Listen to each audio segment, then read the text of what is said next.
definitely hope for the best, and I think we're all going to be working for the best, and I'm feeling a lot more optimistic with Kamala Harris at the top of the ticket. Very excited, and I've been seeing over the last few weeks the energy really shift and just increase. And so I'm hopeful that I won't be the only Democrat, which would be great. But we also have to be practical as well, and I recognize that that is a good possibility. Now, a couple of points. First of all, a lot of the work of the Executive Council is actually nonpartisan. We're talking about things like roads and bridges, the infrastructure. This is not inherently partisan. And so one of the things that you have to be able to do as an executive counselor is work with other executive counselors, whether they are in the same party or not.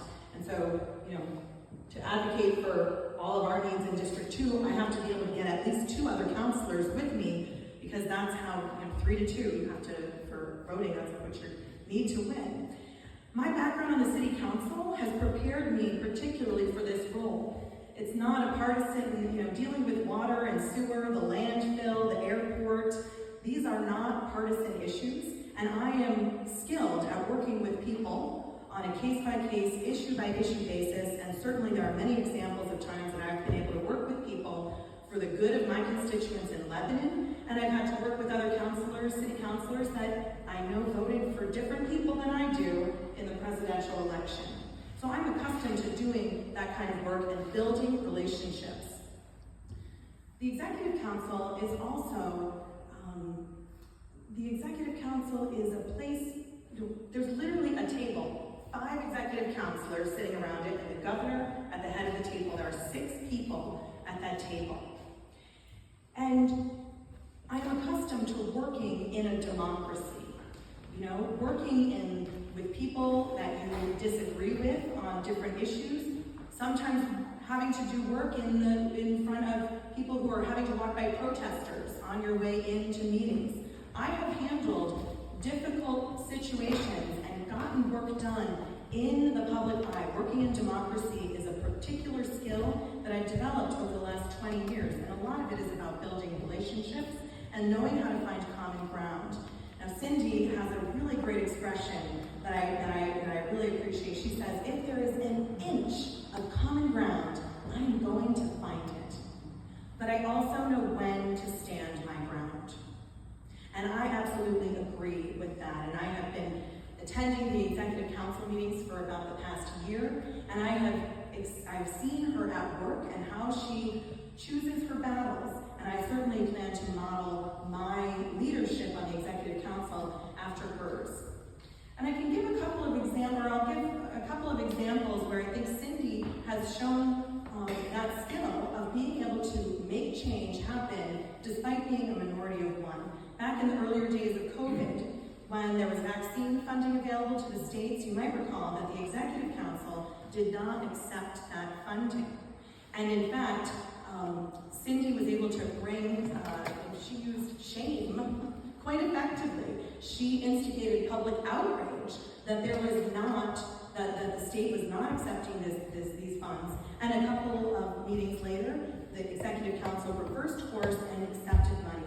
But there's no doubt that people's lives were at risk because the Executive Council dragged its feet. But that's one example. Another is on housing. So there were federal funds available to create $100 million in the state to go towards housing. And Governor Sununu brought it forward to the Executive Council thinking he was going to have a 4-to-1 majority, they would support this.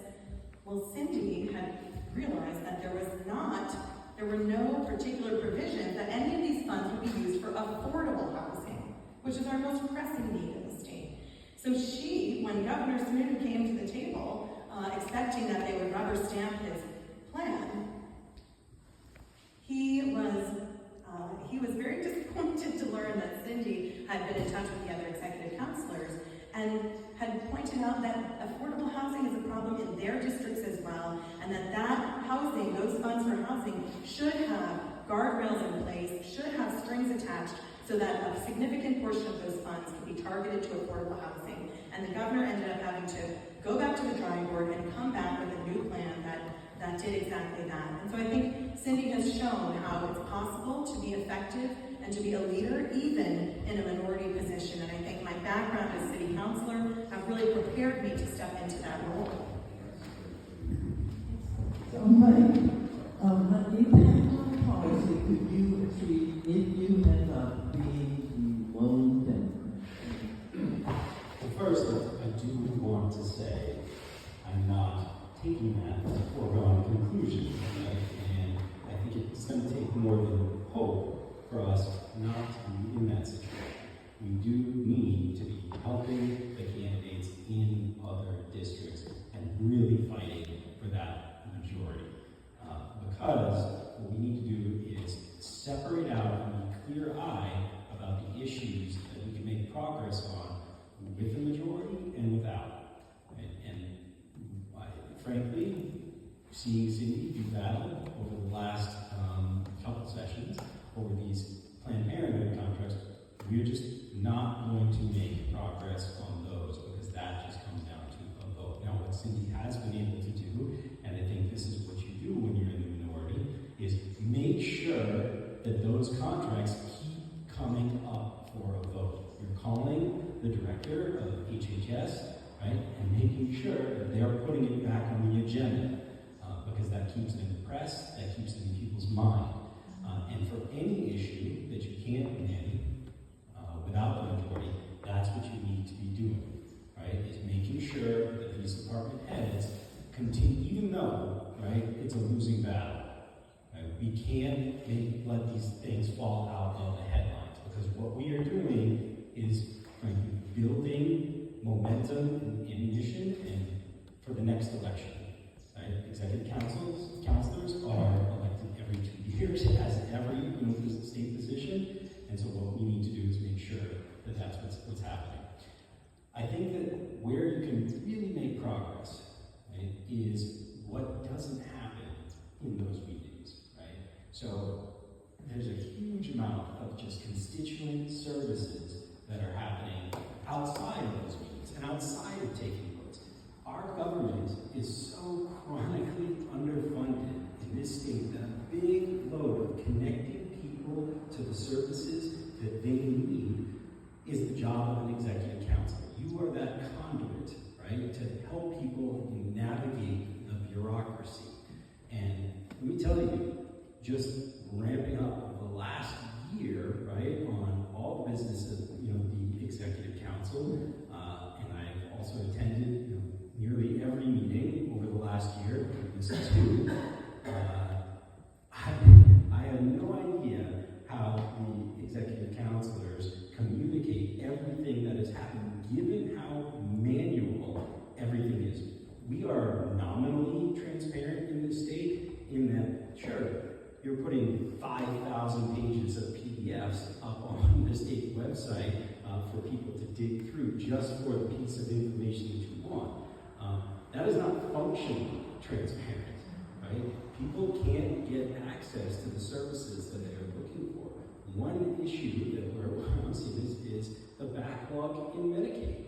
So right now, we've got bedlock in the state. I'm on the board of New London Hospital, and that's part of Dartmouth Health more broadly, is in a crisis situation because we can't take on new patients because there are no beds.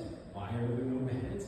Because patients can't get discharged after they've been stabilized because they can't get Medicaid reimbursement for their nursing care, right? And so you can't discharge them if they've got nowhere to go, right? And so highlighting that issue and making sure that our state agencies are processing these applications and just plugging the holes, right, where our state is failing, I think is a critical part of what an executive counselor can do, even in the